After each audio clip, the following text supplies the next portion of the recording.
আসসালামু আলাইকুম রহমতুল্লাহি ওবরকাতুহু। সম্মানিত দর্শক, অতি সম্প্রতি ভারতের প্রধানমন্ত্রী মিস্টার নরেন্দ্র মোদী তিনি আমেরিকা সফর করেছেন এবং একই সঙ্গে তিনি ফ্রান্সও সফর করেছেন।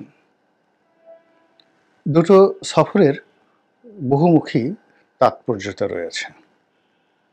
প্রথম তাৎপর্যতা হলো তিনি ফ্রান্সে গিয়েছেন, ফ্রান্সের সঙ্গে সাম্প্রতিক সময়ে ভারতের ব্যবসা বাণিজ্য যেভাবে বৃদ্ধি পেয়েছে, একইভাবে যিনি এখন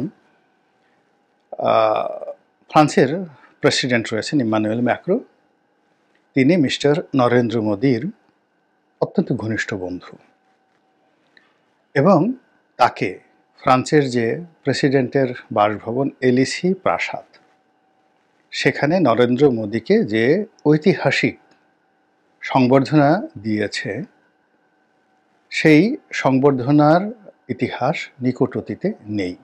প্রাসাদে নিয়ে নিমন্ত্রণ করে ইন্ডিভিজুয়ালি, এককভাবে যে সম্মান ফ্রান্সের মতো একটি শক্তিশালী রাষ্ট্র নরেন্দ্র মোদীকে দিলেন, এটি নিকট অতীতে আমি অন্তত দেখিনি ২-২৫ বছরে।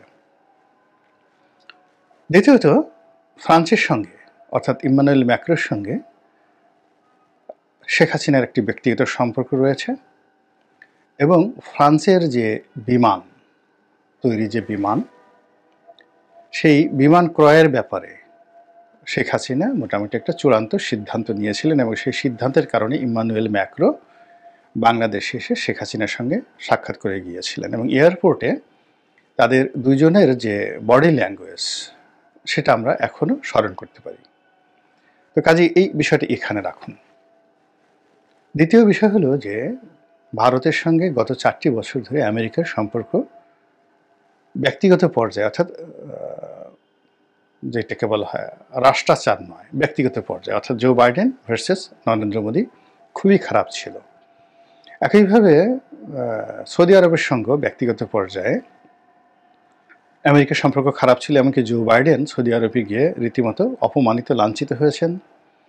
তার যে পররাষ্ট্রমন্ত্রী ব্লিংকেন, তিনি গিয়ে এয়ারপোর্টে বসেছিলেন অনেকক্ষণ। তো এইরকম অবস্থা তৈরি হয়েছে, কিন্তু তাদের মধ্যে যে রাষ্ট্রাচার, যে রাষ্ট্রীয় যে কোঅপারেশনগুলো, সেগুলো কিন্তু ঠিকঠাক মতো চলছিল, কিন্তু ব্যক্তিগত সম্পর্কটা ছিল না। এর বাইরে যে বাইডেন সরকার, তাদের যে ডিপ স্টেট, এই পলিসির কারণে পাকিস্তানে ইমরান খানের ক্ষমতাচ্যুতি হয়েছে, শ্রীলঙ্কাতে ক্ষমতাচ্যুতি ঘটেছে, বাংলাদেশে শেখ হাসিনার পতন হয়েছে, মালয়েশিয়াতে ভারতের যেগুলো ভারতপন্থী যারা সরকার ছিল, তাদের পতন হয়ে মঞ্জুর সাহেব এসছেন। এসবই আমেরিকার একটা মাস্টার প্ল্যান এবং ভারতকে চাপে ফেলার জন্য, যদিও ভারত তাদের কৌশলগত বন্ধু। তো এই সকল বিপত্তি কাটিয়ে ওঠার জন্য তারা অধীর আগ্রহ অপেক্ষা করছিল আমেরিকার শাসন ক্ষমতায় এই ডেমোক্র্যাটদের পতন হোক, এবং এজন্য মিস্টার নরেন্দ্র মোদী তার যে অর্থনৈতিক সাম্রাজ্য রয়েছে, আদানি গ্রুপ, আম্বানি গ্রুপ, এবং তাদের সহযোগী যারা রয়েছে দেশের বাইরে, যেমন হিন্দুজা পরিবার রয়েছে, অন্যান্য যারা এই সকল রাজনৈতিক ক্ষেত্রে অঢেল অর্থ বিনিয়োগ করে এবং ভারতীয় বংশোদ্ভূত লোকদেরকে মার্কিন যুক্তরাষ্ট্রের রাষ্ট্র ক্ষমতায় পৌঁছানোর জন্য বিলিয়ন বিলিয়ন ডলার খরচ করে। আপনি চিন্তা করুন যে ডোনাল্ড লুয়ের জায়গায় যাকে দেয়া হয়েছে, তিনি একজন ভারতীয়। তুলসী গ্যাবার্ডের কথা আপনারা সবাই জানেন। তো এর পিছনে ভারতের একটা দীর্ঘমেয়াদী পরিকল্পনা থাকে এবং সেই কাজ করেই কিন্তু তারা সফল হয়েছে। এবং সফল হওয়ার পরে মিস্টার ডোনাল্ড ট্রাম্প, যিনি আওয়ামী লীগের প্রতি সহানুভূতিশীল, শেখ হাসিনার সাথে ব্যক্তিগত সম্পর্ক এবং নরেন্দ্র মোদীর সাথে, পুতিনের সাথে একেবারে ওহি নকুলের যে উল্টো, আম দুধের মতো সম্পর্ক। তো সেই বন্ধুর সঙ্গে তিনি সাক্ষাৎ করতে গেছেন এবং সেখানে নজিরবিহীন তাকে সংবর্ধনা দেওয়া হয়েছে। এবং সেই সংবর্ধনার একটা video footage mister Donald Trump তার নিজস্ব যে ফেসবুক পেজ এবং টুইটার, সেখানে তিনি নিজে শেয়ার করেছেন। তো বোঝার চেষ্টা করুন এটা কতটা গুরুত্বপূর্ণ। একদম বিহাইন্ড দ্য সিনারিও, হোয়াইট হাউসের অভ্যন্তরে যে ঘটনাগুলো ঘটেছে, এরকম একটা দৃশ্য তিনি তার ফেসবুকে দিয়েছেন। তো এই সকল দৃশ্যের পাশাপাশি একটা সংবাদ সম্মেলন, সেটাও একটা ব্যতিক্রমধর্মী সংবাদ সম্মেলন। সেই সংবাদ সম্মেলনে ভারতীয় একজন সাংবাদিকের প্রশ্নের জবাবে মিস্টার ট্রাম্প যে কথাগুলো বলেছেন সেই কথার সাদামাটা উত্তর হলো যে বাংলাদেশের বিষয়টি আমি প্রধানমন্ত্রী নরেন্দ্র মোদীর হাতে ছেড়ে দিলাম। এর কারণ হলো তিনি বাংলাদেশি বিষয়টি জানেন এবং দিল্লি গত 100 বছর ধরে, মোর দ্যান 100 ইয়ার্স ধরে এই বাংলাদেশ এবং অন্যান্য অঞ্চলের, ওই অঞ্চলে যে রাজনীতি, তাদের ক্ষমতার পট পরিবর্তন, ডিপ স্টেট তৈরি করা, এই সমস্ত বিষয়ে তাদের স্টাডি রয়েছে, অভ্যাস রয়েছে এবং তারা জানেন। একেবারে সত্য কথা। তো এই কথা নিয়ে আমাদের বাংলাদেশে যারা লোকজন আছেন মোদি বিরোধী, শেখ হাসিনা বিরোধী, তাদের বক্তব্য হলো একেবারে মোদিকে বার দিয়ে দেওয়া হয়েছে। দাদা গিয়েছিলেন যেভাবে বড় আশা করে, বড় গলা নিয়ে, যেখানে সরাসরি তিনি একেবারে শেখ হাসিনার মতো স্পষ্ট ভাষায় বলবেন যে আমি এটা করব, ওটা করব, হ্যাং করব, ত্যাং করব, কিন্তু বাস্তবে তিনি একেবারে মোদির গালে থাপ্পড় মেরে দিলেন। তো এই আমরা বলছি। আবার অন্যদিকে আওয়ামী লীগের যারা লোকজন আছে তাদের মধ্যে রীতিমতো উল্লাস তৈরি হয়েছে। এবং আপনি যদি ভারতীয় পত্রপত্রিকা, যারা ইউটিউবার রয়েছে এবং সোশ্যাল ইনফ্লুয়েন্সার রয়েছে, আমি দৈনিক 3টি ভিডিও করি। আমি 3টি ভিডিও করি, গড়ে এই 3টি ভিডিও 24 ঘন্টায় 8 থেকে 9 লাখ লোক দেখে। অন অ্যাভারেজে মাসে 1 কোটি থেকে 1.5 কোটি লোক আমার এই চ্যানেলে দর্শক, গত 1 বছর ধরে অন অ্যাভারেজে। কিন্তু যেখানে মাসে আমার 1 কোটি থেকে 1.5 কোটি, ভারতের এরকম অনেক জনপ্রিয় ইউটিউবার রয়েছেন যাদের এক একটা ভিডিওতে 1 মিলিয়ন ভিউ হয়।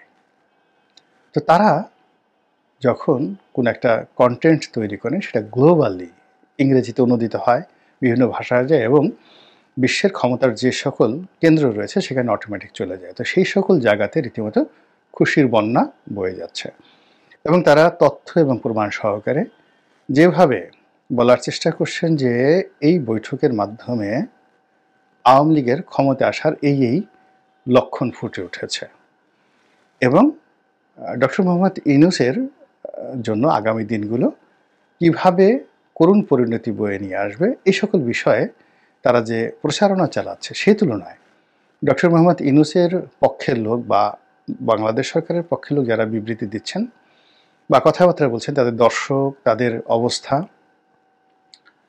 এবং তাদের বক্তব্যের যে গ্রহণযোগ্যতা আন্তর্জাতিক অঙ্গনে বলতে গেলে শূন্য। এখন আমার বক্তব্য কয়জন শুনেন আমি বলতে পারবো না, বা এই বক্তব্যের যে কোয়ালিটিটা, এটা ট্রেন্ডিং হয় ইউটিউবের মাধ্যমে, সেটা ইউটিউব কিভাবে এটাকে ট্রেন্ড করছে এটা ইউটিউব বলতে পারবে। কিন্তু ধরুন বাংলাদেশের অনেক ইউটিউবার রয়েছে যখন আমার চেয়ে 100 গুণ তাদের যাকে বলা হয় ভিউ হয়। আমি একটা কন্টেন্ট যদি 1 লাখ হয়, তাদের হয়ে যায় 10 লাখ। আমি যদি মাসে 3টা ভিডিও, দৈনিক 3টা ভিডিও করি, তারা ওইভাবে 3টা ভিডিও করলে তাদের 30 লাখ হয়ে যায়।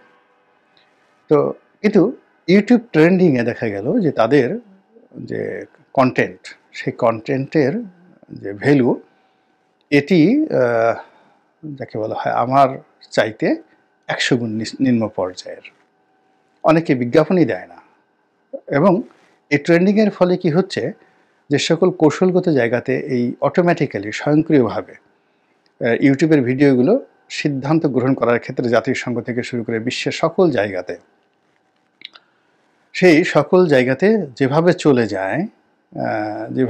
যায় অটোমেটিক স্বয়ংক্রিয়ভাবে, সেইভাবে ওই যে যাদের প্রচুর ভিউ হয় তাদের কন্টেন্টগুলো কিন্তু যায় না। অনেক ধর্মপ্রচারক আছেন যারা একটা স্ট্যাটাস দিলে মুহূর্তের মধ্যে 4 লাখ 5 লাখ লাইক হয়ে যায় 1 ঘন্টা 1.5 ঘন্টাতে, কিন্তু ফেসবুকের ট্রেন্ডিংয়ে তারা ওই গুরুত্বপূর্ণ জায়গাতে পড়ে না। আবার দেখা গেল যে একজন গুরুত্বপূর্ণ ব্যক্তি যিনি একটা ফেসবুকে স্ট্যাটাস দিলে সেই সারাদিন বসে 100টা লাইক আসে, কিন্তু সেই লাইকটি ট্রেন্ডিংয়ের কারণে, ইউটিউবের ট্রেন্ডিংয়ের কারণে, ফেসবুকের ট্রেন্ডিংয়ের কারণে মুহূর্তের মধ্যে সেটা হোয়াইট হাউসে কিন্তু চলে যায়। আমি নিজে এখানে অবাক হয়ে গেলাম যে আমার যে দর্শক এবং আমার যে রেভিনিউ এখান থেকে আসে, তার বেশিরভাগ আসে ইসরায়েল থেকে। এখন আমি নিজে অবাক হয়ে যাই যে ইসরায়েলের লোকজন আমার কথা কিভাবে শুনে, কেন শুনে, তারা বাংলাদেশের ব্যাপারে এত ইন্টারেস্ট কেন?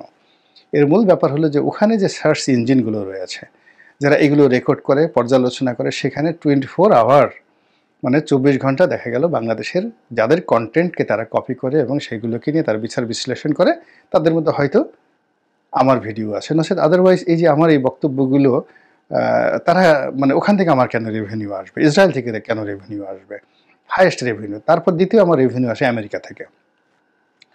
আমেরিকা থেকে রেভিনিউ আসে, তো আমেরিকার যারা লোকজন বাঙালি আছেন তারা দেখেন, তার সঙ্গে সঙ্গে আমেরিকার যারা বিভিন্ন লোক মানে কৌশলগত যে জায়গাগুলো আছে তারা যদি না দেখতেন তাহলে সেখান থেকে আমার এই মানে হাই রেভিনিউটা আসতো না। তো এখন সেই দিক থেকে এই যে আওয়ামী লীগ যা কিছু করছে, উল্লাস প্রকাশ করছে, তারা সামাজিক মাধ্যমের যেখানে ট্রেন্ডিং হয় সেই জায়গাগুলোতে তারা হিট করতে পারছে।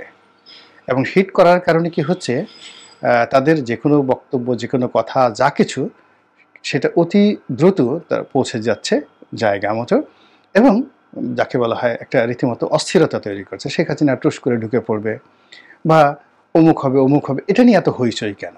আর হয় রাজ আমাদের দেশে আমরা নিজেরা যে বিষয়গুলো নিয়ে হইচই করছি, আজকে এটা হচ্ছে, কালকে ওটা হচ্ছে, ভারত চলো, দিল্লি চলো, ইনকলাব জিন্দাবাদ, এগুলো কেন আন্তর্জাতিক অঙ্গনে, দেশের বাইরে এগুলো নিয়ে একটা টু শব্দ হয় না কেন? কেন এই জিনিসগুলো নিয়ে দিল্লিতে একটা টু শব্দ হয় না? তো এই বিষয়গুলো বুঝতে হবে। এবং সেই কারণে কি হচ্ছে, এই যে নরেন্দ্র মোদী এবং ডোনাল্ড ট্রাম্পের যে বৈঠক এবং সেখানে যে বক্তব্য, সেই বক্তব্যের অন্তর্নিহিত যে বিষয়গুলো, এই বক্তব্যের ইতিহাস, সামনের পিছনের ঘটনা এবং পারিপার্শ্বিক যে বিষয়, সেই বিষয়গুলো সরকারকে মূল্যায়ন করতে হবে। আমরা যারা কন্টেন্ট তৈরি করি আমাদেরকে মূল্যায়ন করতে হবে। তাহলেই হয়তো দেখা যাচ্ছে যে আগামীতে আমেরিকা সংক্রান্ত, কূটনীতি সংক্রান্ত, তারপরে যে এখন যে এনজিও গ্রাম সরকার বলা হয়, এনজিও ব্যাক্ট সরকার বলা হয়, গ্রামীণ ব্যাংকের সরকার বলা হয়, তার সঙ্গে ডোনাল্ড ট্রাম্পের কী রাগ আছে, কী বিরোধ আছে, তিনি হঠাৎ করে কেন ইউএসএইডের মাধ্যমে বাংলাদেশে যে সকল সাহায্য আসতো এর মধ্যে রোহিঙ্গাদের জন্য খাদ্য বাবদ যে টাকা আসে, এই টাকাটা ছাড়া সব সাহায্য বন্ধ করে দিয়েছেন। ফলে আমেরিকার মদতপুষ্ট যে সকল এনজিও ছিল, পরিবেশবাদী এনজিও হোক বা ধরুন এই যে বিভিন্ন সভা সমিতি সেমিনার করে বড় বড় অর্থনৈতিক বক্তব্য দেয়, বিশাল ভুঁড়ি বানিয়ে ফেলেছে, এগুলো দেখবেন আগামী 4-5 মাসের মধ্যে সবগুলোর ভুঁড়ি একদম শুকিয়ে হাড্ডিসার হয়ে গেছে। এগুলোর কারণ খুঁজে বের করতে হবে, এবং কারণ খুঁজে বের করে আমরা যদি সিদ্ধান্ত নিতে পারি এবং রাজনৈতিক মতামত প্রকাশ করতে পারি এবং রাজনীতি করতে পারি, তাহলেই হয়তো আমাদেরকে মোদি আর ডোনাল্ড ট্রাম্পের যে বক্তব্য সেটি নিয়ে মাথা ঘামাতে হবে না। আমরা নিজেরাই নিজেদের ব্যাপারে সিদ্ধান্ত নিতে পারবো। অন্যথায় অতীতের মতো আমাদেরকে দিল্লিমুখী হতে হবে, অতীতের মতো আমাদেরকে আমেরিকামুখী হতে হবে, অথবা রুশ ভারতের দালাল হয়ে আমাদেরকে বাঁচতে হবে। আল্লাহ আমাদের সবাইকে হেদায়েত দান করুন এবং হেফাজত করুন। আসসালামু আলাইকুম ওয়া রাহমাতুল্লাহি ওয়া বারাকাতুহু।